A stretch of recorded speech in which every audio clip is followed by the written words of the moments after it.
पुष्पा एक बार फायर नहीं, world fire बन के आ चुका है। पुष्पा 2 का 2 मिनट और 40 सेकंड का ट्रेलर टी सीरीज पे आ चुका है और ट्रेलर देखने के बाद क्या ही बोलूं।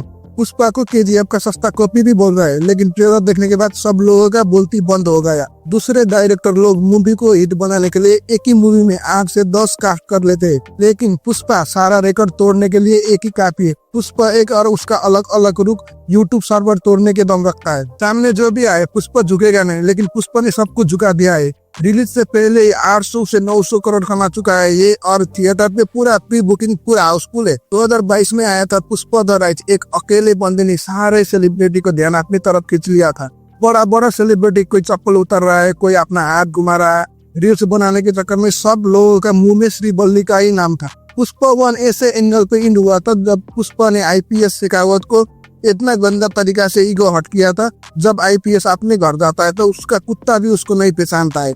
और पुष्पा एक नाम नहीं, पुष्पा एक ब्रांड है, और इस मूवी में पुष्पा उसी ब्रांड को इंडिया में पावरफुल तो बनाएगा, उसके बाद इंटरनेशनल लेवल पे भी अपना झंडा गाड़ेगा। ट्रेलर शुरू होते ही पुष्पा इस लेवल पे पहुंच चुका है कि उसको न पैसा का जरूरत है, न पावरफुल लोग पॉलिटिशियन का डर है। और जो ये बोल रहा है वो बहुत बड़ा पॉलिटिशियन है, तो सोचो पुष्पा का दबदबा कितना बढ़ चुका है। पुष्पा को चाहिए क्या? पहले के 20 मिनट में ट्रेलर ने एक्सप्लेन करता है कि पुष्पा को बचपन में कुछ तो हुआ है, इसलिए ये रुकने वाला नहीं है। इसका मतलब पुष्पा का बड़ा भाई पुष्पा को हमेशा बोलता था कि तू एक नाजायज औलाद है, जो मेरे बाप ने तेरी माँ से मजाक करते हुए तू पैदा हुआ है, इसलिए तेरा कोई सरनेम नहीं है। अब यही पुष्पा का कमजोरी है, लेकिन इसी कमजोरी को पुष्पा पावरफुल बनाने के लिए, खुद का ब्रांड बनाने के लिए वो किसी से झुकेगा नहीं। लेकिन पुष्पा का इतना भी आसान होने वाला नहीं है, क्योंकि उसने बहुत सारा दुश्मन बना लिया है और बाकी दुश्मन भी बनाएगा। लेकिन पुष्पा ये सब को इग्नोर करते हुए खुद का ब्रांड बनाने के लिए रूल करना चाहता है, इसलिए पुष्पा नेशनल नहीं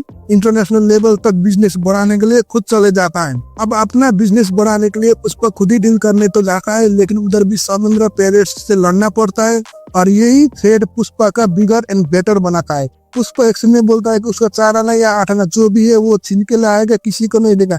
इसका मतलब कोई उसका माल लेके गया है और वो लेने जाएगा।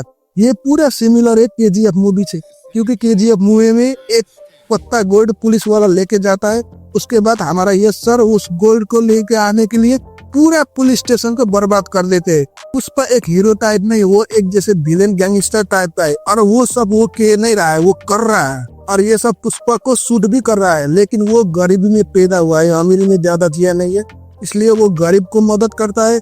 उसके बाद गरीब लोग उसका साथ देते हैं और उसके साथ लड़ने के लिए भी तैयार हो जाते हैं। अब आईपीएस शेखावत का ईगो पुष्पा ने हट किया है, तो शेखावत भी पुष्पा को बर्बाद करने और मारने के लिए पूरी तैयारी के साथ निकल पड़ा है। अब वो पुष्पा को बिजनेस बर्बाद करने के लिए पुष्पा का आदमी को पकड़ता है, वो लोगों को मारता है, लेकिन पुष्पा इस बार फायर नहीं वर्ल्ड फायर बन के आएगा। अब इस मूवी में आईपीएस शेखावत पुष्पा के लिए थ्रेड तो है, लेकिन असली थ्रेड आईपीएस शेखावत नहीं इंटरनेशनल लेवल पे है, और पॉलिटिशियन वाला भी पुष्पा को मारने के लिए मौके की तैयारी में।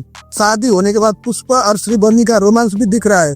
एक सीन में पुष्पा श्रीवल्ली का पेट पकड़ रहा है और श्रीवल्ली का रिएक्शन देखने का लायक है। दूसरे सीन में पुष्पा और श्रीवल्ली रोते हुए करने को मिलता है। अब इसका 2 रीजन हो सकता है। एक रीजन उसका माँ या उसका कोई अपना मर चुका है, दूसरा पुष्पा का लौड़े लग चुका है। ट्रेलर में किसी का फेनल भी देखने को मिल रहा है कि चिता जल रहा है चंदन की लकड़ी से। इसका मतलब श्रीवल्ली इस मूवी में मर जाएगा, बहुत सारा लोग बोल रहा है। अगर ऐसा होगा तो श्रीवल्ली डर के पुष्पा को बचाने के लिए पुष्पा के ही दुश्मन से जाके डील करती है, जैसे शिवाजी द बॉस में देखने को मिला था, और पुष्पा का दुश्मन श्रीवल्ली को कुछ कर देते हैं। ट्रेलर के एक सीन में पुष्पा को आधी बाल कटा हुआ लुक देखने को मिलता है, लेकिन मैं बता दूं वो पुष्पा नहीं है, पुष्पा का कोई एक फैन हो सकता है। इस मूवी में ऐसा हो सकता है कि पुष्पा को गिराने के लिए सब लोग जुट आए और पुष्पा को गिराने के लिए सफल भी हो जाएंगे, लेकिन पुष्पा फिर से उठेगा, खड़ा हो जाएगा अपने ब्रांड को बचाने के लिए, अपने लोगों को बचाने के लिए, क्योंकि पुष्पा फायर नहीं इस बार वर्ल्ड फायर बन के आएगा। लास्ट सीन में आईपीएस शेखावत एक तरफ और पुष्पा एक तरफ देखने को मिलता है, जहाँ पुष्पा अपने लोगों के साथ खड़ा है और आईपीएस शेखावत अपने फोर्स के साथ खड़ा है, और पुष्पा बोलता है मैं फायर नहीं वर्ल्ड फायर है, और ब्लास्ट हो जाता है। लेकिन वो ब्लास्ट दूसरी सीन का है, क्योंकि जो पुष्पा बोलता है वो डे में था और ये ब्लास्ट का सीन नाइट का है। ये ट्रेलर देखने के बाद काफी ज्यादा मजा आया। डायरेक्टर सुकुमार ने ज्यादा प्लॉट नहीं डाला है, रिव्यू ज्यादा नहीं किया है, मूवी देखने में मजा आएगा। इसलिए इसका इंटरेस्ट बना रहेगा और मूवी में सरप्राइजिंग भी हो सकता है। अब अल्लू अर्जुन को नंबर 1 स्टाइलिश काम भी देखने को मिल रहा है, इसलिए अल्लू अर्जुन को स्टाइलिश स्टार, आइकॉनिक स्टार का टैग मिला है। अब दिसंबर 5 में ये मूवी आएगा तो कितना कमाल करेगा उसी टाइम पता चलेगा कि क्या ये मूवी इस साल का सबसे बड़ा मूवी बनेगा या एवरेज में ही चला जाएगा। अगर हमारा वीडियो पसंद आया तो लाइक करना, सब्सक्राइब करना और फॉलो करना। मैं मिलता हूँ दूसरा वीडियो में।